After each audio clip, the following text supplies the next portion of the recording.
Egresemos de la Escuela Superior de Ingeniería de la Maestría en Seguridad, Higiene Industrial y Sustentabilidad de la materia Fundamentos de la Seguridad.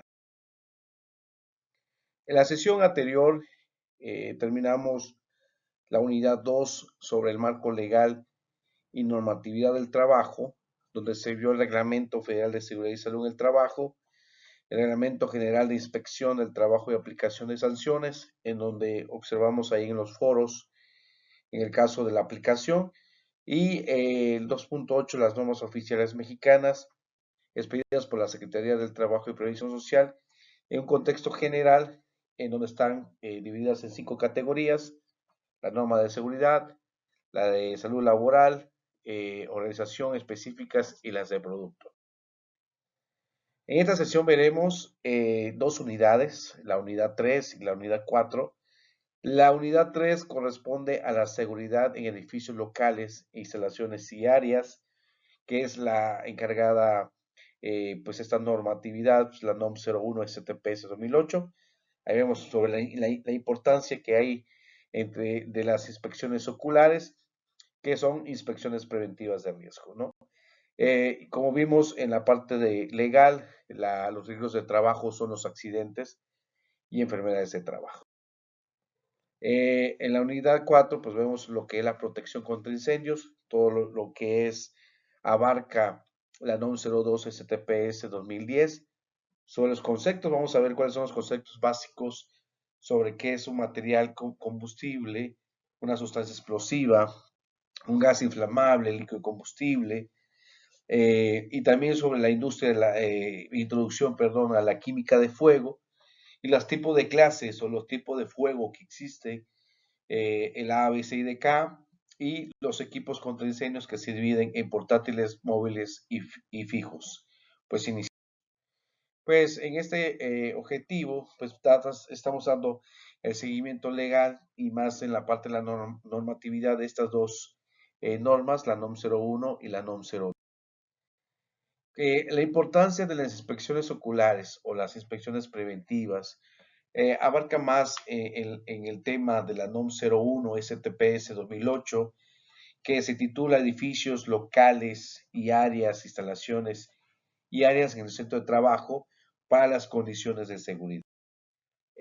Una de las obligaciones muy importantes de esta norma es que la obligación del patrón debe de conservar en condiciones seguras las instalaciones de los centros de trabajo para que no representen riesgos, ¿sí?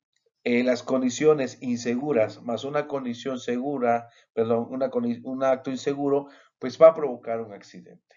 Entonces, ¿qué tiene que realizar? Tiene que tener un programa de verificaciones oculares cada 12 meses al centro de trabajo para identificar las condiciones inseguras y reparar los daños encontrados. Podemos hacer una hoja de hallazgo en donde vamos a encontrar esas condiciones inseguras, pero también nos es útil las actas que se pueden generar con las comisiones de su higiene, que son las actas ordinarias. Los resultados de las verificaciones se registrarán en bitácoras o en las actas de verificación de la comisión, y se deben de conservar en un año, ¿no? Y esas deben tener fecha de realización, nombre del área revisada, tipo de condición insegura detectada y el tipo de reparación que se va a hacer, un plan de acción para eliminar el riesgo al peligro que acabamos de observar, que es la condición insegura.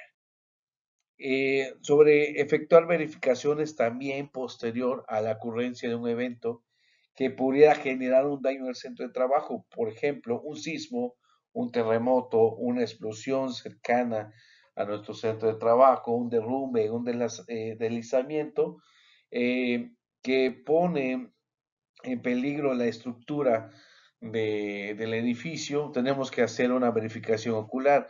A veces se solicita por parte de Protección Civil un dictamen estructural por un DRO, que es el director responsable de obra.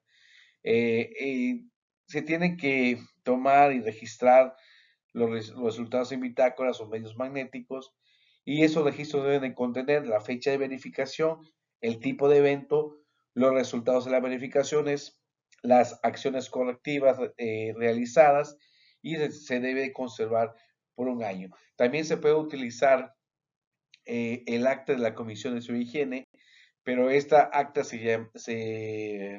de tipo extraordinario. Uno de los requisitos de seguridad en el centro de trabajo, como lo comentamos con antelación, es eliminar los riesgos en el centro de trabajo. Debemos de tener orden y limpieza de acuerdo al tipo de actividades que se desarrollen en las áreas de trabajo, pasillos, estacionamientos y otras áreas comunes del centro de trabajo. Se deberá delimitar, como vemos en la imagen, áreas del centro de trabajo de forma que se disponga de espacios seguros para la realización de las actividades de los trabajadores, pasos peatonales, áreas seguras, y la delimitación puede realizarse con barandales, como en la parte de la normatividad lo especifica, con cualquier elemento estructural. También se puede colocar franjas amarillas de al menos de 5 centímetros de ancho. Deben estar pintadas o adheridas al piso o por una distancia de separación física.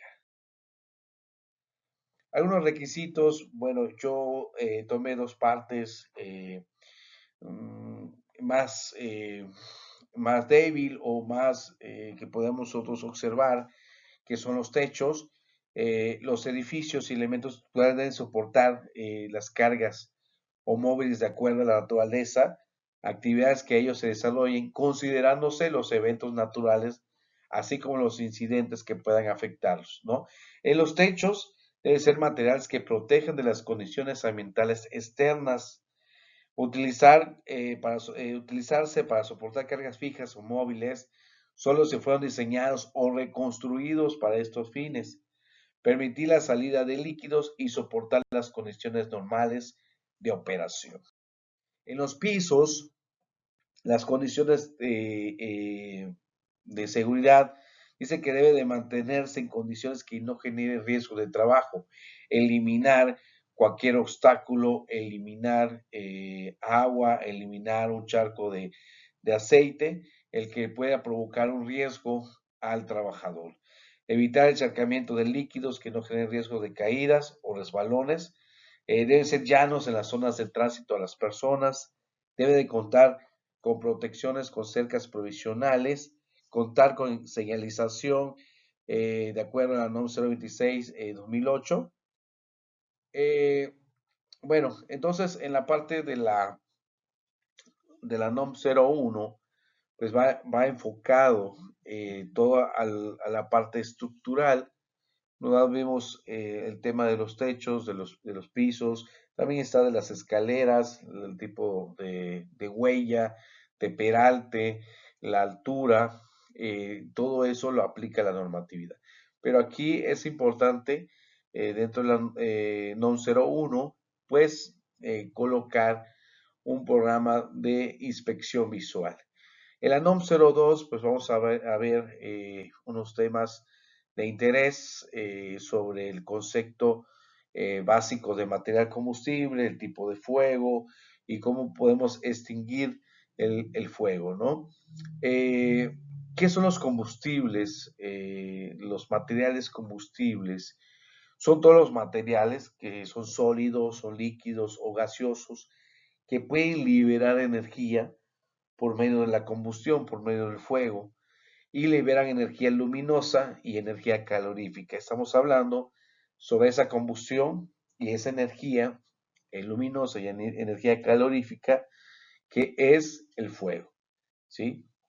Entre ellos podemos encontrar también combustibles gaseosos, que pueden ser hidrocarburos, el metano, el etano, butano, propano, que también son combustibles, materiales combustibles. ¿Qué es un explosivo?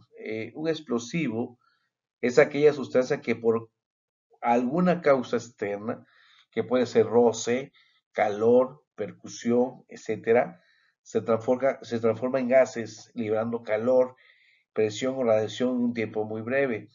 El común que conocemos pues es el TNT, que es el trinitrotolueno, que es el que más conocemos, como una sustancia explosiva en donde pues tiene esta mezcla. Eh, los gases. Los gases se dividen en inflamables y gases no inflamables. Los gases inflamables se encienden fácilmente y se queman rápidamente.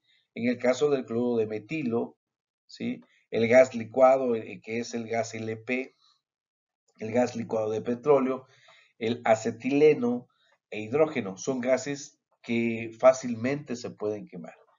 Y los gases no inflamables es un material comprimido que no se quema y soporta la combustión, por ejemplo, el dióxido de carbono, el argón, el argón criogénico, el amoníaco anhídrido. Entonces son algunos gases que pues no se queman tan fácilmente. Los líquidos inflamables, hay una a veces comparación, los líquidos inflamables son también líquidos combustibles, pero aquí hay una diferencia.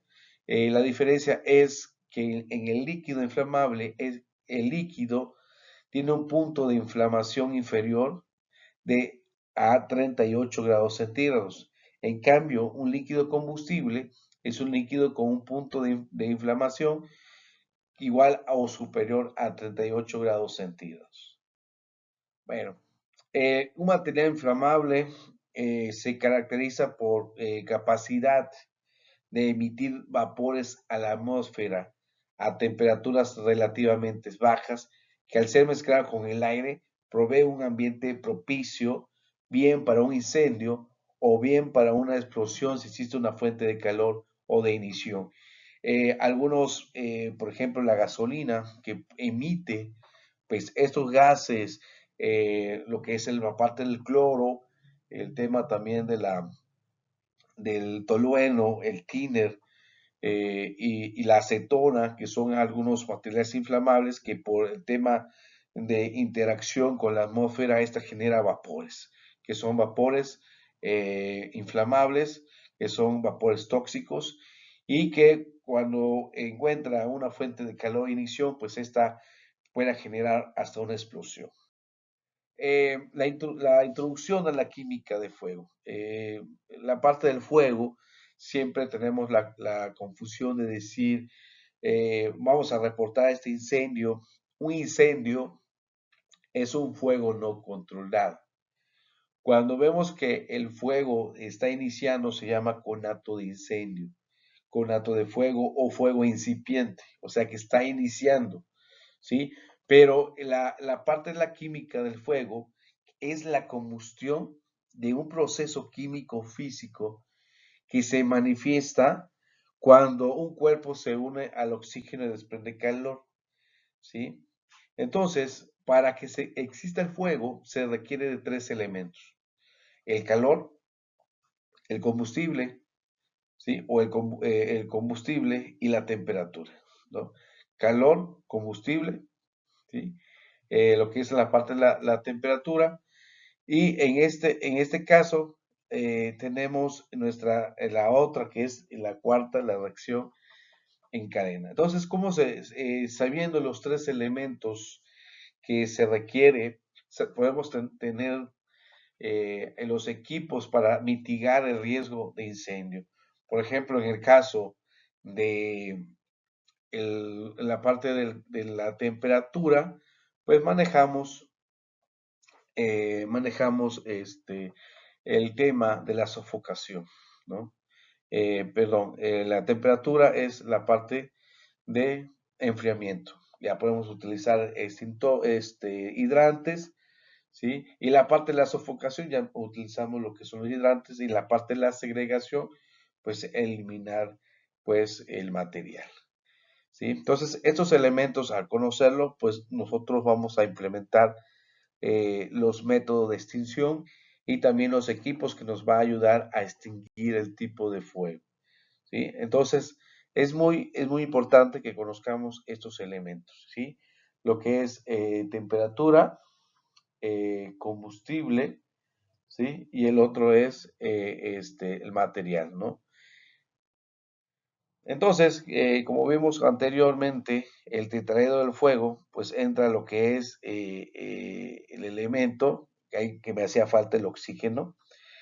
Son 4 elementos que deben de estar presentes para que el fuego pueda existir y base a eso tener el método de extinción, como lo comentamos en la lámina anterior, el oxígeno, que es el agente oxidante para mantener la combustión. Entonces el método de extinción para poder apagar el fuego, para eliminar el oxígeno, es la sofocación. Y es lo que hacen los extintores, también hace la arena, hace lo que es la manta ignífuga, que lo que van a hacer es el método de sofocación y es desplazar el oxígeno. Por ejemplo, el dióxido de carbono, pues es un gas inerte que desplaza el oxígeno. Entonces, por eso el fuego se puede apagar, ¿no? En la parte de calor, que hablamos de la temperatura, pues aplicamos el método de extinción que es por los hidrantes, que es por agua, ¿sí? Tenemos que enfriar, ¿sí? En el caso de combustible, ¿sí? A veces una sustancia, por ejemplo, en la palma africana, si tú la almacenas, o otro tipo de material que no puedes ni sofocarlo, que no puedes enfriarlo, el último método de extinción es segregación. Tenemos que segregar el material para que no vuelva a, a, a pasarse de un lugar a otro.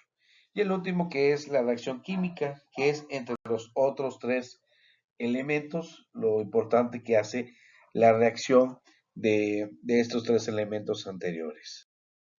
Los tipos de fuego, estos tipos de fuego está dividido entre A, B, C, D y K.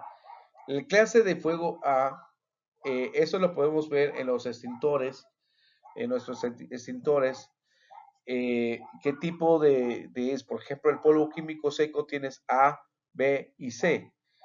El tipo de fuego A son fuegos combustibles ordinarios, como es la madera, el papel, la ropa, basura y plástico. Esos son los tipos de fuego.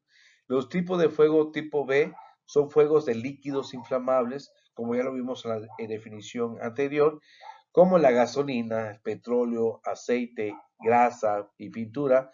Y los fuegos clase B también incluyen gases inflamables, como es el propano y el butano, ¿no?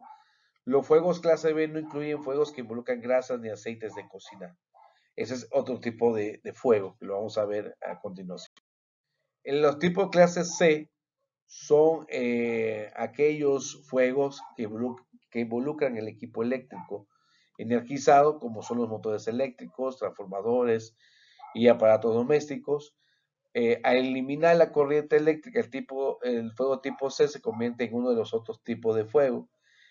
Lo de tipo clase D son fuegos de algunos metales inflamables como el potasio, sodio, aluminio, magnesio y algunos metales que son fuegos industriales. Esos tipos de extintores son especiales. Los tipos de polvo químico seco, que es A, B y C, que puede eliminar tipo de fuego de combustible, líquido y eléctrico, no puede quemar una de clase D. La clase K son fuegos de grasas y aceites de cocina, o sea, todas las grasas y aceites que están en la cocina, si enciende, no puedo utilizar un polvo químico seco o un CO2. Tengo que utilizar un extintor tipo K. Los equipos portátiles, móviles y fijos son los que vemos aquí. Podemos nosotros distinguir por el tipo de extinción que hace. Por ejemplo, tenemos estos equipos contra incendios que puede extinguir por agua, que es en la parte de enfriamiento, por eh, sofocación, que es el dióxido de carbono, y los móviles, los que pueden ser portátiles y móviles. Como vemos ahí en la imagen tenemos dos tipos de extintores que podemos hacer que son los portátiles que van de 1 kilo, 4.5 hasta 9 kilos. Y ya los de 35, 50 kilos, pues son móviles ya con carrito y tienen hasta 5 metros de manguera depende del diseño que tiene el extintor tipo móvil. Y los fijos, pues son los hidrantes que lo vamos a tener ahí con las mangueras bien ubicados y que deben de tener un límite según la norma, de 7 kilos de presión, ¿no?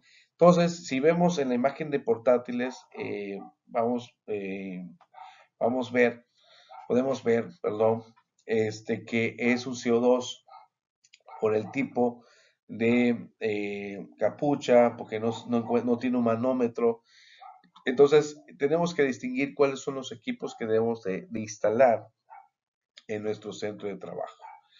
¿Por qué? Porque base a esto, también si hay mujeres, pues tenemos que tener extintores de menos peso, de 4.5, de 6, para que puedan utilizarla. También la normatividad te dice a cuántos metros debes tú de colocar pues el extintor. Y claramente dice que del piso a 50 metros de altura. Mayormente si no cumples con eso, pues puede ocasionar un accidente, ¿sí? Por no cumplir con la altura necesaria, ¿sí? Entonces, los extintores también se tienen que revisar cada mes. Tienes que tener una bitácora para hacer la revisión mensual. También se vio en la parte ahí del foro sobre el color de los extintores cuando son de polvo químico seco, tiene un color característico, ¿sí? Entonces, esta norma va enfocada a la parte de la clasificación de riesgo de incendios. La clasificación de riesgos de incendios son dos, que es el riesgo alto y el riesgo bajo. Siempre cuando el riesgo es alto, te dan algunas obligaciones que debes de cumplir. Uno de ellos es que los simulacros de incendios deben ser al año 2 y debes de tener tu red contra incendios o en este caso justificar eh, la distribución de los extintores en una área y esa la puedes clasificar el riesgo de incendio por áreas o por el centro de trabajo, ¿no? Entonces, por eso es muy importante conocer el tipo de fuego para poder atacar. Entonces, posteriormente, en la siguiente diapositiva, pues vamos a ver lo que son los simulacros de incendios que tienen que ver cómo es el uso de los extintores y es importante que esos extintores estén verificados. ¿Qué se verifica? Que no tenga fuga. Es muy difícil ver que hay una fuga en un equipo de dióxido de carbono. En el polvo químico seco, el PQS, sí, porque tiene un manómetro, el cual vamos a ver en la siguiente diapositiva. Tiene un manómetro y puedo verificar, ¿sí? Entonces también tengo que ver la limpieza, tengo que ver que esté en buenas condiciones y cuando exista una emergencia, pues esta no tenga ni un error, ¿sí? También en las partes móviles tengo que revisar que, que las llantas pues estén en buenas condiciones, que no me vaya a ocasionar un problema al transportarlo. Y también en la parte de los hidrantes debe de cumplir con su memoria de cálculo para saber de cuántos kilos se va a manejar. Y también pues hay una capacitación muy especial para los que son pitoneros, ayudantes de pitoneros y todos los brigadistas para el uso eh, del chiflón, del pitón, para que pueda atacar el tipo de fuego que se va a ocasionar. Entonces, la parte de esto, pues es importante que se mantenga en buenas condiciones y también que esté señalizado, porque a veces puedes encontrar un extintor en buenas condiciones, pero no está señalizado. Entonces tiene que cumplir con la normatividad para, en el caso de una emergencia, podamos nosotros utilizarlo.